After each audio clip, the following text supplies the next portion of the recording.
ইনসাইডারের পক্ষ থেকে আপনাদের স্বাগতম। বাংলাদেশের জন্য অশনি সংকেত। ভারতের পর পর ইউরোপের অনেক দেশ বাংলাদেশিদের এখন ভিসা দিচ্ছে না। বাংলাদেশিদের প্রথম পছন্দ কর্মক্ষেত্রের জন্য সৌদি আরব, সেই দেশও ভিসা দিচ্ছেন না।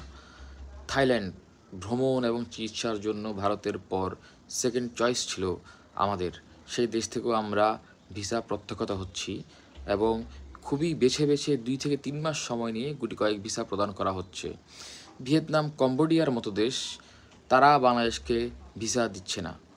কিছু দেশ অন অ্যারাইভাল ভিসা, যেগুলি বাংলাদেশিরা পেয়ে থাকে, তারাও এখন ভিসা দিতে গড়িমসি করছে, 2 থেকে 3 মাস সময় নিচ্ছে।